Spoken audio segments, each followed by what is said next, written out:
नमस्कार दोस्तों, मेरा नाम सचिन जांगड़ा और मैं आपका एक बार फिर से स्वागत करता हूं हमारे YouTube चैनल ब्रिलियंट क्लासेस में। तो आज हम प्रश्नावली 3.2 का प्रश्न नंबर 2 हल करने वाले हैं। तो आपको हमारी स्क्रीन पर प्रश्न नंबर 2 दिया गया है कि अनुपातों A1 A2 B1 B2 और C1 C2 की तुलना कर ज्ञात कीजिए कि निम्न समीकरण युग्म द्वारा निरूपित संख्याएं एक बिंदु पर प्रतिच्छेद करती है या समांतर है या संपाती है।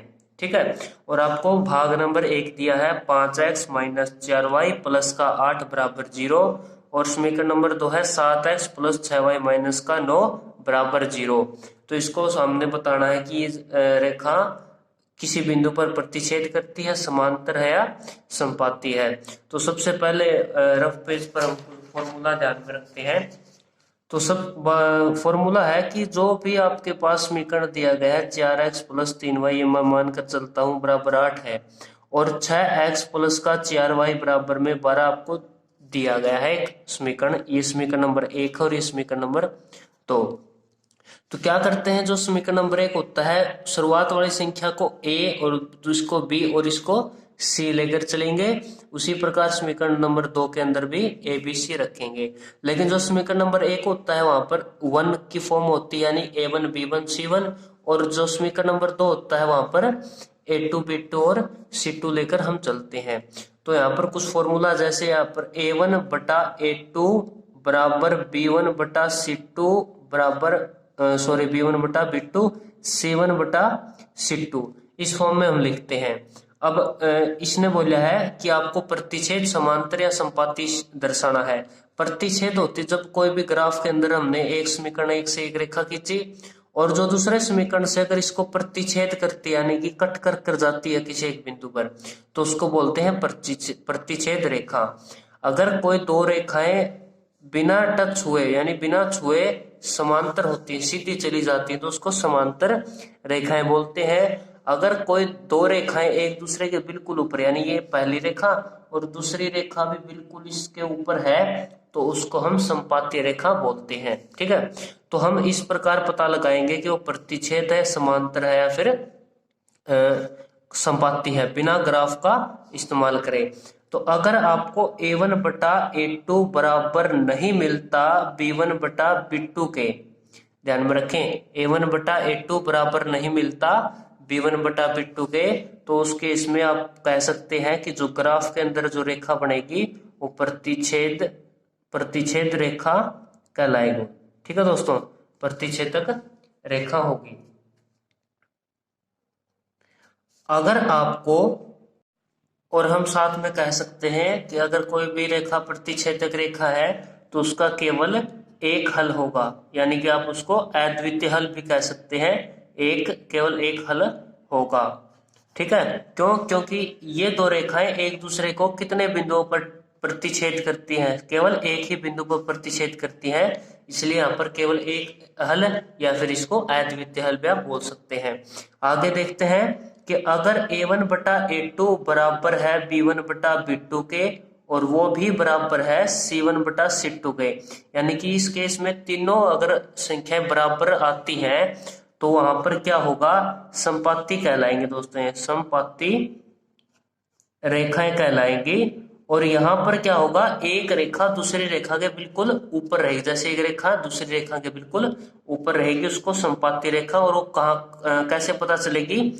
जब ये तीनों समीकरण दोनों क्या होंगे? एक दूसरे के बराबर होंगे, समीकरण नंबर 1 और समीकरण नंबर 2। तो इस केस में आप देखें कि एक रेखा दूसरी रेखा को कितने बिंदुओं पर टच करके जाती है, तो यहाँ पर गिनना मुश्किल है, यानी कि हम इसको काउंट नहीं कर सकते, इसलिए आप कह सकते हैं कि इसके अनेक हल होंगे या इसके अनेक हल है। ठीक है। तो संपाती रेखा तो अनेक हल, प्रतिच्छेद रेखा तो केवल एक हल। क्यों? क्योंकि एक बिंदु पर टच करती है। अनेक हल क्यों? क्योंकि इसको काउंट नहीं किया जा सकता, हर एक बिंदु को टच करती है और हमें वो पता नहीं, तो इसलिए अनेक हल कह सकते हैं।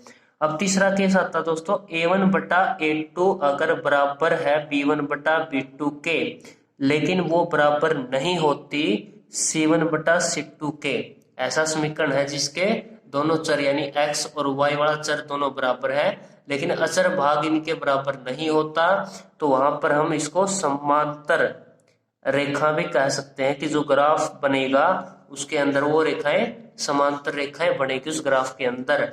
और अब आप देख सकते हैं कि ये दोनों एक दूसरे को टच नहीं करती, ठीक है, तो इसलिए इसको क्या कह सकते हैं, कोई हल नहीं, कोई हल नहीं। अगर आपकी समांतर रेखा तो वहां पर कोई हल नहीं होगा। क्यों नहीं होगा, क्योंकि ये बिंदु दोनों लाइन एक दूसरे को टच नहीं करती। तो ये तीन फॉर्मूले आपको याद रखने हैं। प्रतिच्छेद कब होगा, जब दोनों एक्स और वाई वाली टर्म एक दूसरे के बराबर नहीं होती। संपाती रेखा तीनों बराबर होती है और समांतर रेखा यानी एक्स और वाई वाली बराबर होगी और बिना चर वाली संख्या बराबर नहीं मिलेंगी। तो इसलिए एक हल है कब, जब प्रतिच्छेद होगी, अनेक हल संपाती और कोई हल नहीं समांतर रेखा होगी। अब आपने डायग्राम समझा, अब आते हैं क्वेश्चन की तरफ। अब आपके लिए बहुत आसान क्वेश्चन होगा। तो ये समीकरण नंबर 1 है, तो इसको मैं A1 B1 C1 लेकर चलूंगा। यहाँ पर A2 B2 और आपको C2 वाली फॉर्म आपको मिल गई, ठीक है। अब आपको क्या करना है, कुछ नहीं करना, बिल्कुल ये देखना है कि A1 बटा A2 बराबर B1 बटा B2 और बराबर C1 बटा C2 का फॉर्मूला याद रखना है। A1 का मान यहाँ पर देखिए चर वाली संख्या नहीं लेंगे, यानी साथ में चर नहीं लेना। A1 है तो यहाँ पर 5 भाग में A2 क्या है यहाँ पर 7 बराबर रखेंगे। B1 का मान है -4 और B2 का मान है +6 बराबर यहाँ पर C1 8 है और यहाँ पर -9 है। तो क्या यहाँ पर कोई संख्या किसी संख्या से मैच है या फिर मिल रही है, तो हम कह सकते हैं कि A1 बटा A2 बराबर नहीं है B1 बटा B2 के। अगर हम शुरुआत वाली बराबर नहीं तो लास्ट वाले देखने की हमें कोई आवश्यकता नहीं है। तो देखें कि A1 और A2 वाली संख्याएं A1 और B1 वाली संख्याएं बराबर नहीं है। और मैंने बताया था कि पहली कोई संख्या अगर बराबर नहीं है तो वहां पर क्या होगा, प्रतिच्छेदक रेखा होगी, प्रतिच्छेदक रेखा। और उस केस में क्या होगा, इसके अद्वितीय हल होंगे या फिर एक हल होगा, अद्वितीय हल आप लिख सकते हैं, ठीक है। तो ये क्वेश्चन नंबर 1 का सॉल्यूशन है। अब आते हैं क्वेश्चन नंबर 2 की तरफ। क्वेश्चन नंबर 2 में आपको दिया गया समीकरण, तो भाग नंबर 2 में 9x + 3y + का 12 18x + 6y + का 24। तो यहाँ पर भी वही काम करेंगे, A1 B1 C1 A2 B2 और C2 यहाँ पर रखेंगे, समीकरण नंबर 1 समीकरण नंबर 2। तो वही फॉर्मूला लगाएंगे कि A1 यहाँ पर क्या है, एक दूसरे के बराबर नहीं था, तो यहाँ पर A1 बटा A2 बराबर B1 बटा B2 बराबर C1 बटा C2 रखना है। अब A1 का मान यहाँ पर 9 है, भाग में यहाँ पर A2 18 है, B1 यहाँ पर +3 B2 यहाँ पर 6 बराबर C1 12 है और C2 24 है। तो क्या ये तीनों या फिर इनमें से कोई दो बराबर है, तो यहाँ पर देखें इसको डिवाइड कर सकते हैं। 9 एकम 9 9 दूनी 18 3 एकम 3 3 दूनी 6 12 एकम 12 12 दूनी 24। तो यहाँ पर 1/2 बराबर 1/2 बराबर 1/2 आपको मिला है। तो इस केस में क्या है, ये तीनों टर्म बराबर हैं। अगर मैंने बताया था कि तीनों बराबर हैं तो क्या होगा, यहाँ पर संपाती रेखाएं कहलाएंगी, संपाती रेखा। और जब संपाती रेखा क्या होती है, एक रेखा दूसरी रेखा के बिल्कुल ऊपर, तो उस केस में आप कह सकते हैं कि अनेक हल होंगे, अनेक हल हैं, ठीक है। तो ये आपका भाग नंबर 2 आसान है। अब भाग नंबर 3 की तरफ चलते हैं। भाग नंबर 3 में दिया गया है कि 6x - 3y बराबर 10 +10 बराबर 0 और यहाँ पर 2x - y + 9 बराबर में 0। यहाँ पर भी वही काम करना है आपने, A1 B1 C1 A2 B2 और C2 लेकर आपको चलना है। तो अब सिंपल ही फॉर्म है, यहाँ पर A1 बटा A2 बराबर B1 बटा B2 बराबर C1 बटा C2, ठीक है। तो इसको मान रखेंगे, A1 का मान यहाँ पर 6 है, A2 का मान 2 है, बराबर में B1 -3 और B2 -1, क्योंकि यहाँ पर कोई टर्म नहीं है, बराबर यहाँ पर C1 है +10 और यहाँ पर +9 C2 होगा। अब क्या करना है आपने, इसको डिवाइड कर सकते हैं, माइनस से माइनस कैंसिल, 2 1 कम 2, 2 3 6। तो आपको यहाँ पर 3/1 बराबर 3/1 बराबर 10/9। ये टर्म एक दूसरे के बराबर नहीं है, यानी कि A1 B1 बराबर है लेकिन C1 इनके बराबर नहीं है, तो हम इसको कैंसिल कर देंगे। तो इस केस में मैंने बताया था पहले दो बराबर हो लेकिन तीसरा बराबर नहीं है, तो वहां पर आपको समांतर रेखाएं मिलेंगी, समांतर रेखाएं आपको मिलेंगी। और समांतर रेखाएं हैं तो यानी कि वे एक दूसरे को कभी टच नहीं करती, अगर टच नहीं करती तो इसका कोई हल नहीं होगा, कोई हल नहीं है। ठीक है दोस्तों, तो क्वेश्चन नंबर 2 बहुत ही आसान था। तो अब अगला क्वेश्चन नंबर 3 हल करते हैं। तो यहाँ पर आपको स्क्रीन पर दिखाई दे रहा होगा कि लास्ट में कि रैखिक समीकरण के युग्म संगत है या असंगत, ये आपको दर्शाने हैं। तो हम किस प्रकार संगत असंगत को दर्शाते हैं, एक बार रफ पेज पर ध्यान से देखें। यहाँ पर आपको दिया जाता है कि A1/A2 बराबर B1/B2 के बराबर होता है C1/C2। तो यहाँ पर दो चीजें हैं, पहली है संगत रेखाएं किसे कहते हैं और दूसरी असंगत किसे कहते हैं। तो ये उनसे भी आसान है सेकंड सम से। तो यहाँ पर देखना है आपको कि जो संगत होती है उसके अंदर A1 B1 और C1 बराबर होते हैं, और A1/A2 बराबर B1/B2 बराबर C1/C2 यहाँ पर तीनों बराबर नहीं भी होते। ठीक है, ये चीज आपको याद रखनी है। अगर आपको कहीं पर तीनों बराबर मिले वो संगत है, अगर बराबर नहीं भी मिलते तो भी संगत कहलाती है। ठीक है, इस फॉर्म को आप याद रखें, तीनों बराबर है और तीनों बराबर नहीं है तो संगत कहलाएगी। ठीक है, अब देखें कि A1/A2 B1/B2 और C1/C2, अगर आपको ये दो फॉर्म है तो यहाँ पर देखिए अगर A1/A2 और B1/B2 अगर ये बराबर नहीं होती लेकिन तीसरी संख्या बराबर होती है, यानी C1 वाली बराबर होगी B1 के साथ। ठीक है, और इस केस में वो असंगत कहलाएगी। और A B बराबर है लेकिन C बराबर नहीं है, उस केस में भी वो संगत कहलाएगी। दोबारा देखें, जब तीनों बराबर हैं तो संगत, तीनों बराबर नहीं है तो भी संगत। लेकिन पहला एक बराबर है एक बराबर नहीं है, चाहे वो आगे वाला बराबर न हो या फिर पीछे वाला बराबर न हो, कोई एक बराबर हो और कोई एक बराबर न हो तो उस केस में वो संगत कहलाती है। तो ये दोनों चीजें आपको याद रखनी होगी। ठीक है, तो अब क्वेश्चन की तरफ बढ़ते हैं। यहाँ पर आपको दिया गया है क्वेश्चन नंबर 1, तो इसको रखते हैं A1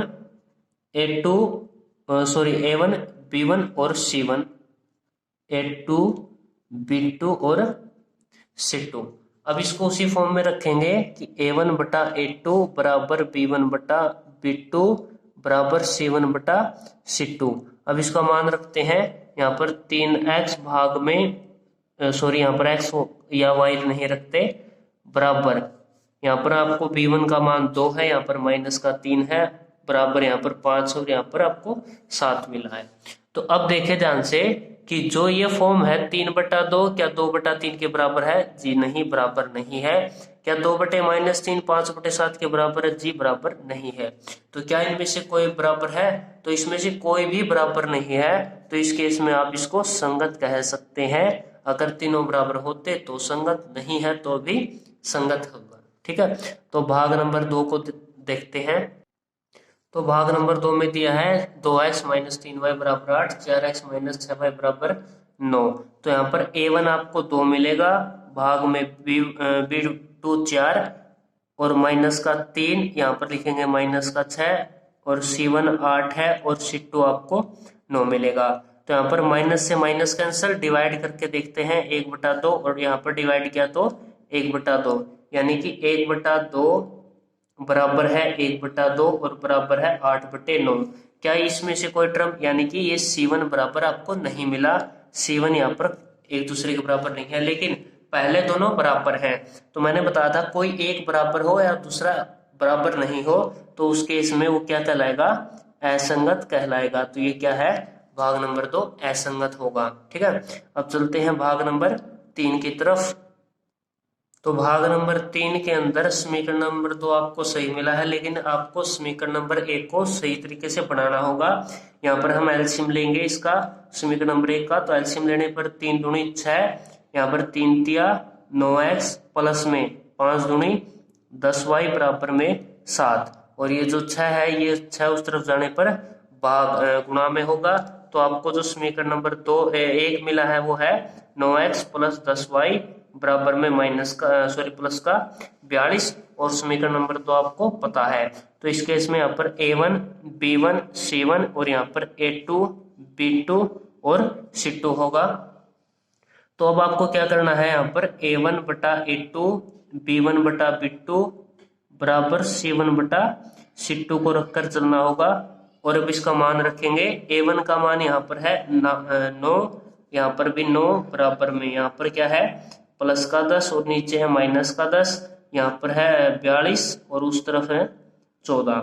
ठीक है, तो यहाँ पर डिवाइड करने पर हमें क्या मिलेगा, 9 से 9 कैंसिल, 10 से 10 कैंसिल यानी 1/1 और 14 तिये 42 नीचे 1 मिलेगा, यहाँ पर आपको 1 मिला। तो यहाँ पर 1/1 बराबर 1 बटा माइनस का 1 और यहाँ पर 3/1।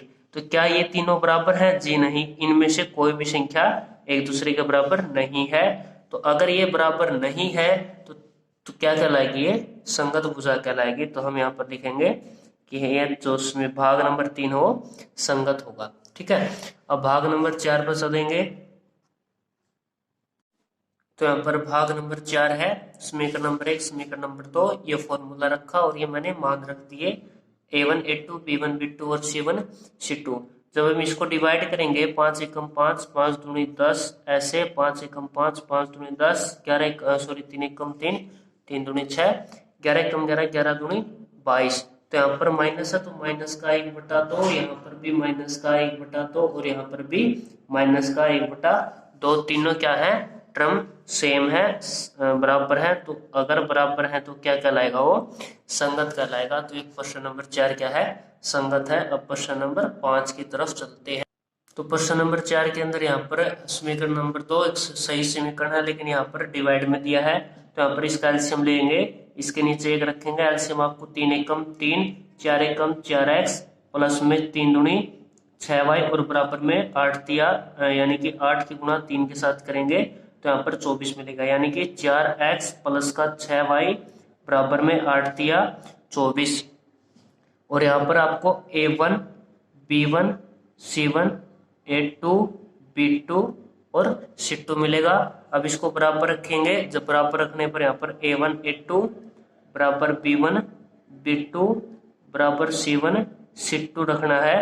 तो a1 का मान यहाँ पर आपको 4 और यहाँ पर 2 बराबर यहाँ पर 6, यहाँ पर 3 और यहाँ पर आपको 24 और यहाँ पर 12, 24/12 मिलेगा। डिवाइड करने यहाँ पर 2/1 2/1 2/1 यानी कि 2 बराबर 2 बराबर 2, इसके नीचे 1 भी रख सकते हैं। तो क्या ये तीनों टर्म बराबर हैं? जी हाँ, बिल्कुल बराबर है। तो इसके इसमें क्या कहलाएगा, ये संगत भुजा कहलाएगी। अगर वीडियो अच्छी लगे तो इसे लाइक करें, शेयर और कमेंट करना ना भूलें, और अगर हमारे चैनल पर नए हैं तो प्लीज सब्सक्राइब करें। आपका धन्यवाद।